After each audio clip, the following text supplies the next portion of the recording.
जय हिंद दोस्तों। आज हम लोग यूपी बोर्ड के बहुत ही महत्वपूर्ण प्रश्नों को देखेंगे। इन सवालों को एकदम सुपर फास्ट तरीके से थोड़ा सा करेंगे हम लोग। देखिए क्वेश्चन में क्या कह रहा है बाबू कि एक परिमेय संख्या और एक अपरिमेय संख्या का योग कितना होता है। तो पहले चीज़ ये समझो कि परिमेय संख्या किसे कहते हैं। तो देखो बाबू, परिमेय संख्या आप लोग पढ़े भी होंगे कि परिमेय संख्या हम लोग उसे कहते हैं कि जिसका अंश और हर लिखना संभव या जिसे हम p बाई क्यू के रूप में लिख सकें। और एक शर्त ये भी होती है कि q नॉट इक्वल टू 0, यानी q का मान 0 न हो। यदि ऐसी शर्त फॉलो करता है तो उसे हम लोग p बाई क्यू के रूप में लिख सकते हैं। और जिनको भी p बाई क्यू के रूप में लिख सकते हैं वो सभी क्या कहलाते हैं, परिमेय संख्या कहलाते हैं। अब बात आती है कि अपरिमेय किसे कहते हैं। तो अपरिमेय यानी इसका ठीक उल्टा होगा। अपरिमेय किसे कहेंगे, जिनको हम p बाई क्यू के रूप में न लिख सके। जैसे में अंडर रूट में 2 हो गया, अंडर रूट में 3 हो गया, करड़ी में कोई समान संख्या हो वो कर सकते हैं। जिनका मान अनंत तक जाता हो, जैसे 0, 3, 4, 5, 2 ऐसे करके इनफाइनाइट तक जा रहा हो, तो ऐसी संख्याओं को भी हम लोग परिमेय संख्या के रूप में नहीं लिख सकते, p बाई क्यू के रूप में नहीं लिख सकते। अब बात आती है कि इनको जोड़ने पर, और इसका क्या हो, परिमेय संख्या किसे कह सकते हैं, जैसे 1, 2, 3, 4, 5 ऐसे करके संख्याएं हो सकती हैं। 1/2, 1/3 ऐसे कुछ करके संख्याएं ले सकते हैं हम लोग।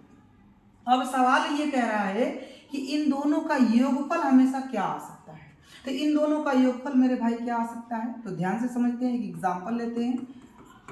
क्या है, जैसे मान लीजिए कि मैंने ले लिया 2 और एक ले लिया करड़ी में 2। अब इनको जब जोड़ दिए हम तो यहाँ पर क्या देखने को मिल रहा है, ये दोनों अपरिमेय बन जा रहे हैं। और दूसरा एग्जाम्पल देख लीजिए, जैसे यहाँ पर मैंने मान लीजिए 3 ले लिया या 3/2 ले लिया, इसके साथ मैं कुछ जोड़ना चाहता हूँ, जैसे 0.3, 4, 2, 7, 8 ऐसे करके इनफाइनाइट तक के अंकों को जोड़ना चाहता हूँ, नहीं जोड़ पाऊंगा।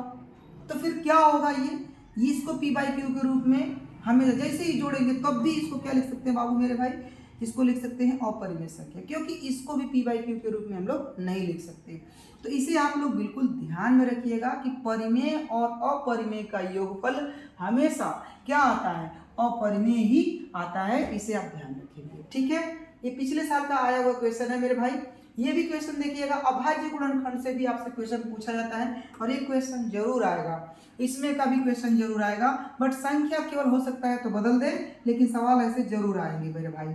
तो देखो जैसे 156 है, यहाँ पर 156 का क्या करना, फैक्टर कर लेना। 2 से जैसे भाग देंगे तो क्या हो जाएगा, 2 सत्ते 14, 2 अट्ठे 16, फिर 2 से इसमें भाग दे दीजिए, 2 तिहाई 6, 2 9 18, फिर यहाँ पर 3 से भाग दे दीजिए, 13 बार में कट जाएगा। फिर 13 से जब भाग देंगे तो 1 बार में कट जाएगा।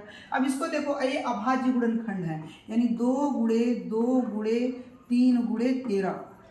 ये क्या है, ये ऐसे फैक्टर्स हैं जिनका गुणनफल 156 होगा। अब इसको यदि हम ऐसे लिख दें, 2 स्क्वायर गुणे 3 गुणे 13, तो हमें विकल्प जरूर देखने को मिल जाएगा, विकल्प बी में देखो इसका सही उत्तर दिया हुआ है। तो इसका सही उत्तर क्या हो जाएगा भैया, बी। इसी तरीके से आपको अभाज्य गुणनखंड निकालने हैं और सवालों को हल करने हैं। थोड़ा सा यहाँ पर अगला क्वेश्चन देखिएगा बाबू। नेक्स्ट क्वेश्चन में क्या कह रहा है, इस क्वेश्चन में कह रहा है कि x अनुपाते y, यानी x y के साथ अनुपात बताइए आप। तो यहाँ पर देखिएगा, इसका गुणा इसके साथ करेंगे बाबू तो ये हो जाएगा 9x, इसका इसमें गुणा करेंगे तो हो जाएगा प्लस का 15y हो जाएगा। इसके बाद देखिएगा यहाँ पर 7 का इसमें गुणा करेंगे तो कितना हो जाएगा बाबू, 21x हो जाएगा।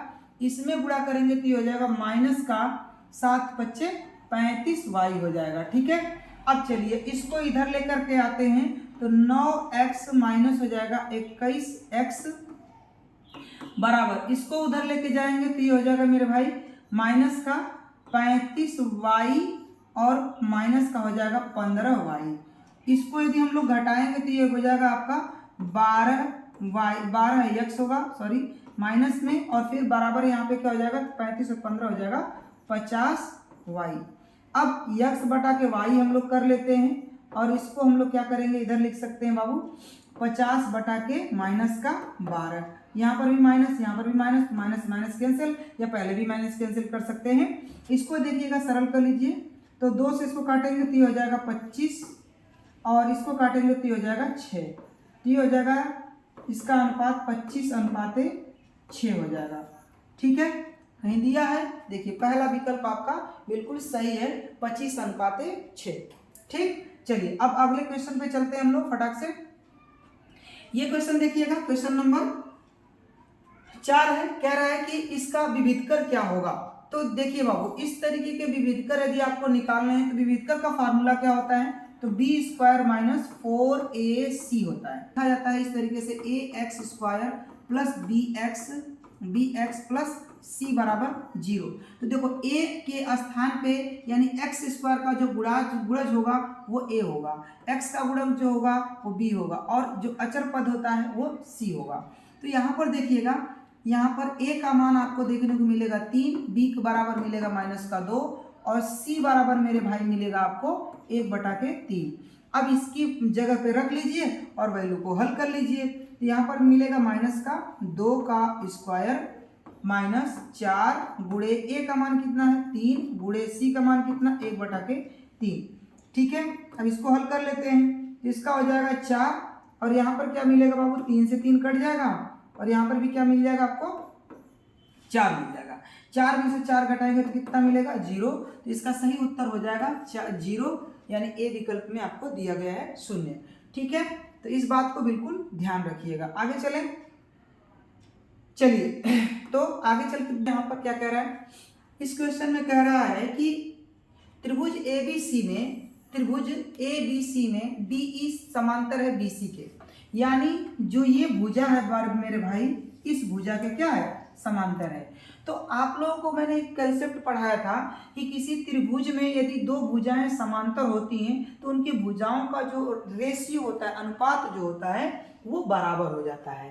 तो यहाँ पर हम लोग क्या करेंगे, यहाँ पर लिख सकते हैं AD बटा के क्या लिख सकते हैं DB, और बराबर किसके हो जाएगा, तो AE बटा के हो जाएगा EC के।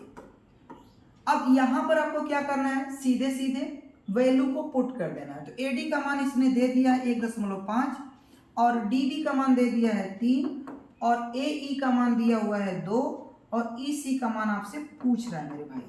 तो क्या करेंगे, यहाँ पर त्रियक गुणा कर देते हैं, इसका गुणा इसमें कर देंगे और इसका गुणा इसमें कर देंगे। तो यहाँ पर देखने को मिलेगा EC बराबर कितना, तो 3 दूना के 6 और इसको लेके आ जाइए नीचे 1.5 को। ठीक है, अब 1.5 दशमलव हटा दोगे तो बाबू तो यहाँ पर हो जाएगा 60 और बटा के 15 और 15 से इसमें भाग दे दीजिए तो 15 चौक को 60, इसका वैल्यू आ जाएगा 4। तो ये आपका राइट उत्तर हो जाएगा C।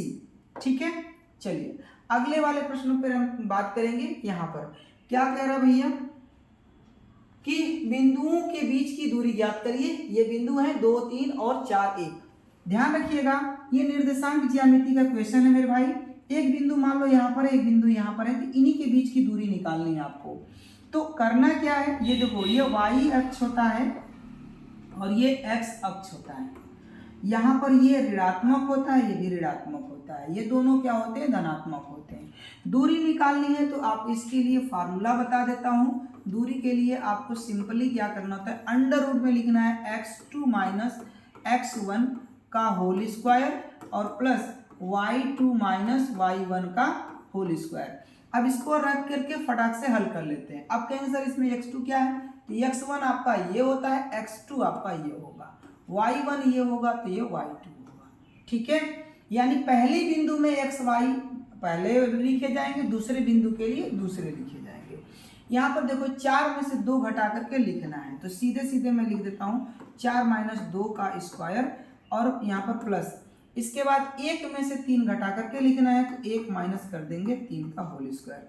अब इसी को हल कर लेते हैं, तो यहाँ पर घटाएंगे तो 2 का स्क्वायर 4 हो जाएगा मेरे भाई, और यहाँ पर घटाएंगे तो भी मिलेगा -2 और इसका वर्ग करेंगे तो ये भी मिलेगा 4, यानी अंडर रूट में आपको मिल जाएगा 8 और 8 का वर्गमूल करेंगे तो यहाँ पर क्या मिलेगा 2 करड़ी में 2, इसका सही उत्तर होगा। तो इसका उत्तर यहाँ पर 2 करड़ी में 2, B is the right answer हो जाएगा। ठीक है, चलो नेक्स्ट क्वेश्चन पे चलते हैं हम लोग। यहाँ पर देखिएगा क्या कह रहा है कि यदि द्विघात समीकरण 3x² - 12x + m = 0 के मूल बराबर हैं तो m का मान ज्ञात कीजिए। चलिए देखिएगा, मैंने आप लोगों को बताया था मेरे भाई कि यदि विविधकर का मान क्या हो जाए, 0 हो जाए, यानी b² माइनस 4ac बराबर क्या आ जाए, 0। तो ऐसे में जो इसके मूल निकलते हैं, इस कंडीशन में मूल हमेशा क्या होंगे बाबू, बराबर आएंगे। क्या आएंगे, मूल बराबर होगा। तो चलिए फटाक से इसी कॉन्सेप्ट पर हम लोग क्या करेंगे, सवाल को सॉल्व कर लेते हैं। यहाँ पर देखिएगा a का मान दिया हुआ है 3 और b का मान दिया हुआ है माइनस का 12 और c का मान दिया हुआ है m। ठीक है, अब क्या करेंगे, यहाँ पर वैल्यू को रख देते हैं। b की वैल्यू हमारी कितनी है, तो माइनस का 12 है, 12 का स्क्वायर कर देंगे, -4 है यहाँ पे तो 4 लिख लेंगे, और गुणे a का मान कितना है, तो 3 और c का मान कितना है, तो m बराबर 0। यहाँ पर क्या करेंगे बाबू, लिखेंगे इसका वर्ग, तो 144 और 4 का यही हो जाएगा 12 m हो जाएगा बराबर 0। इसको उधर लेके चले जाओ तो -12 m बराबर हो जाएगा माइनस का 144। अब देखो माइनस से माइनस कैंसिल आउट हो जाएगा, तो यहाँ पर हम लोग क्या कर देंगे और 12 से इसको काट देंगे, तो ये हो जाएगा m बराबर कितनी, 12। ठीक है मेरे भाई, तो m बराबर कितना मिल गया, 12 मिल गया। बात समझ आ गई। चलिए, तो जब भी आपसे पूछेगा कि मूल बराबर होगा तो विविधकर का मान क्या होना चाहिए, 0 होना चाहिए। यदि उसके मूल निकलते हैं, दोनों अलग अलग मूल निकलते हैं, तो वहां पर क्या हो जाएगा, इसका मान धनात्मक होगा, और इसका मान यदि ऋणात्मक आ गया तो समझ लो कि कोई मान ही नहीं निकलेगा, कोई मूल नहीं निकलेगा। 3 कंडीशन होती है।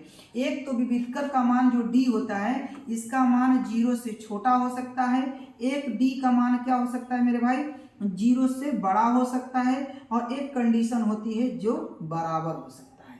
तो यदि d का मान छोटा है तो कोई मूल नहीं निकलेगा, याद रखिएगा, कोई मूल नहीं निकलेगा, कोई मूल नहीं होगा। ठीक है, नहीं निकलेगा। और यदि यहाँ पर छोटा आ गया, सॉरी d का मान बड़ा आ गया, तो 2 मूल निकलेंगे, और दो मूल होंगे, और दोनों मूल क्या होंगे, अलग अलग आएंगे। तो 2 मूल निकलेंगे और वो भी क्या होंगे, अलग होंगे। याद रखना इस बात को, डिफरेंट आएंगे। इसमें क्या होगा, यहाँ पर बराबर मूल आएंगे। ठीक है, ये 3 कंडीशन होती है, तीनों को ध्यान रखिएगा। d का मान यदि 0 से छोटा है तो, और d का मान 0 से बड़ा है तब, और d का मान जब बराबर है तब। ये कंडीशंस को आपको बिल्कुल ध्यान रखना है। आगे देखिए, नेक्स्ट क्वेश्चन में क्या कह रहा है, इसका HCF। तो इसके लिए क्या फार्मूला होता है, तो इसके लिए फार्मूला होता है LCM, सॉरी इसमें रखते हैं बाबू पहली संख्या गुणे दूसरी संख्या बराबर क्या रखते हैं, LCM और गुणे HCF। ये फार्मूले पर इसको हम लोग हल करेंगे। यहाँ पर देखिए आपको कह रहा है कि 15 और 25 का HCF 5 है, यानी ये दोनों संख्याएं पहली और दूसरी, तो लिखेंगे 15 गुणे 25 और बराबर LCM कितना दिया, सॉरी HCF दिया है कितना, HCF आपको दिया हुआ है 5, तो 5 से इसको भाग दे देंगे तो ये हो जाएगा 5 बार में कट जाएगा, और 5 से इसमें गुणा कर देंगे, तो LCM बराबर आपको मिल जाएगा मेरे भाई 75, यानी 75 मिल जाएगा। इसका सही उत्तर बी हो जाएगा। ठीक है, चलो नेक्स्ट क्वेश्चन देखते हैं हम लोग। अगला प्रश्न यहाँ पर क्या कह रहा है कि सार्वंतर ज्ञात करिए। इसका क्या ज्ञात करना है आपको, सार्वंतर ज्ञात करना। तो सार्वंतर किसे बोलते हैं, तो सार्वंतर का मतलब होता है अगले पद में से पिछले वाले को घटाना, यानी डिफरेंट। a2 माइनस रखते हैं बाबू a1 माइनस a1। अब देखो a2 माइनस a1 है, तो इसका मतलब अगले में से पिछले वाले को घटाना है, तो यहाँ पर लिखेंगे अगला 1 और माइनस का रखेंगे 3, तो इसको जब घटाएंगे तो मिल जाएगा माइनस का 2, तो यानी इसका सार्वंतर क्या आएगा, माइनस का 2। आप इसे देख लीजिए और इसका पहला विकल्प हो जाएगा सही, माइनस का 2। अगला क्वेश्चन देखिएगा, नेक्स्ट क्वेश्चन यहाँ पर इसमें क्या पूछा है कि निम्नलिखित सारणी का माध्यक वर्ग क्या होगा, डी विकल्प में, ये इसका सही उत्तर हो जाएगा। इसको तो लगाना ही नहीं, देख के उत्तर दे देना है मेरे भाई। यहाँ पर देखो क्या कह रहा है, नंबर 12 में क्या दिया हुआ है, कह रहा है कि tan a का मान 1 है, यानी tan a का मान आपको 1 दिया हुआ है। तो पूछ रहा है 2 sin a into cos a का मान कितना होगा। तो चलिए पहले इसको a का मान निकालते हैं इससे। तो tan a बराबर होगा यहाँ पर बाबू tan 45 अंश की, क्योंकि tan 45 का मान होता है 1। अब tan से tan को क्या कर दीजिए, काट दीजिए, तो a का मान आपको मिल जाएगा यहाँ पर 45 अंश। अब देखो a का मान मिल गया 45। अब इसी वैल्यू को यहाँ पर और यहाँ पर रख दीजिए, तो इस प्रकार लिखेंगे 2 साइन a की जगह पे क्या रखेंगे बाबू 45 अंश इंटू कॉस 45 अंश। अब देखो साइन 45 और कॉस 45 के साथ क्या होता है कि इन दोनों का मान यदि cos 45 हो या साइन 45 हो, दोनों का मान 1/करड़ी में 2 होता है। तो 2 गुणे लिखेंगे 1/करड़ी में 2 गुणे 1/करड़ी में 2। अब देखिए गुणा कर देंगे सीधे सीधे, तो ऊपर का गुणा करेंगे तो 2 मिलेगा और नीचे गुणा करेंगे तो करड़ी में 4 होगा जिसका मान 2 होता है। इससे ये कट जाएगा तो इसका मान आएगा 1 और सी इसका आंसर सही हो जाएगा। ठीक है, चलिए अब बात करते हैं अगले प्रश्न की। अगला प्रश्न हमारा क्या है, कह रहा है कि एक वृत्त, कोई एक वृत्त है और इस यहाँ पर एक वृत्त है, इसकी स्पर्श रेखा की लंबाई कह रहा है कि 24 सेंटीमीटर है और इसके केंद्र से इसकी दूरी, इस क्यू बिंदु क्यू से दूरी जो है वो 25 सेंटीमीटर है। आज से पूछ रहा है कि इस रेडियस का मान कितना होगा, यानी इस आर का मान कितना होगा।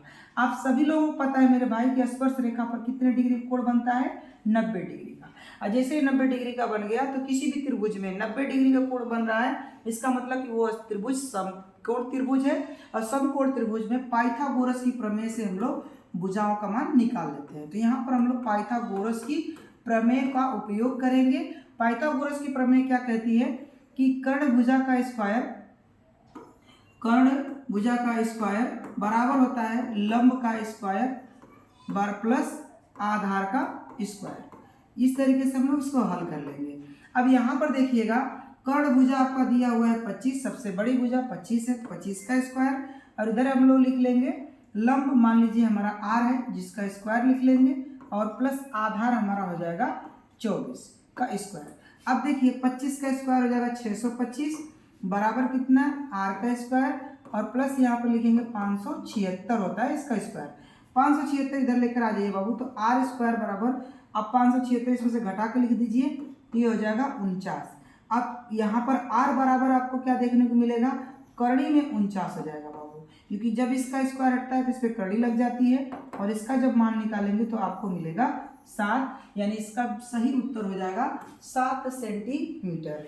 ठीक है, चलिए अगले प्रश्न पर चलते हैं। Question number 14। क्वेश्चन नंबर 14 देखिए क्या 14 में क्या कह रहा है कि एक ऊर्ध्वाधर छड़ की लंबाई 20 मीटर तथा इसकी छाया की लंबाई 20/करड़ी में 3 मीटर है। अब ध्यान से समझिएगा यहाँ पर कि एक पेड़ इस तरीके से होगा या छड़ होगा और इसकी छाया बनेगी तो यहाँ पे बनेगी। ठीक है, यहाँ पर इसकी जो लंबाई है, छड़ की लंबाई वो 20 मीटर दिया हुआ है, और इसकी लंबाई क्या है छाया की, तो 20/करड़ी में 3 दिया हुआ है। अब आपसे पूछ रहा है कि इसका कोण जो है वो कोण का मान कितना होगा। तो चलिए यहाँ पर हम लोग क्या करेंगे, देखो ये हो जाएगा लंब और ये हो जाएगा बाबू आधार। अब आप लोग ये जानते हैं कि लंब बटा के आधार किस का अनुपात होता है, तो ये होता है बाबू tan थीटा का। tan थीटा का जो अनुपात होता है, जो रेशियो होता है, लंब बटा के आधार होता है। अब ध्यान से समझिएगा यहाँ पर कि tan थीटा का इसने मान कितना दे दिया, tan थीटा का मान दे दिया 20/20/करड़ी में 3। इसको हम लोग ऐसे भी लिख सकते हैं 20 गुणे करड़ी में 3/20। इसको हम लोग बाबू इससे काट देंगे तो मिलेगा क्या, करड़ी में 3। अब आप लोग बताइए कि कितने का मान होता है ये, तो यहाँ पर होता है मेरे भाई tan थीटा बराबर ये हो जाएगा tan 60 के बराबर, तो tan 60 अंश के बराबर ये हो जाएगा। तो थीटा का मान यहाँ पर क्या मिलेगा मेरे भाई, 60 अंश, यानी वो पेड़ जो होगा या छड़ जो होगा ये 60 अंश का कोण देखने को अंतरित होगा। उन्नयन कोण जो होगा वो 60 अंश का होगा। जो नीचे से ऊपर की ओर होता है उन्नयन कोण होता है, जो ऊपर से नीचे की ओर देखा जाता है उसको हम लोग बोलते हैं अवनमन कोण। चलिए अगला क्वेश्चन देखिए, क्वेश्चन नंबर 15। यहाँ पर क्या कह रहा है कि 14 सेंटीमीटर त्रिज्या के एक वृत्त का एक चाप उसके केंद्र पर 30 अंश का कोण अंतरित करता है, संगत त्रिज्य खंड का क्षेत्रफल कितना होगा। तो देखो बाबू, त्रिज्य खंड के क्षेत्रफल का फार्मूला क्या होता है।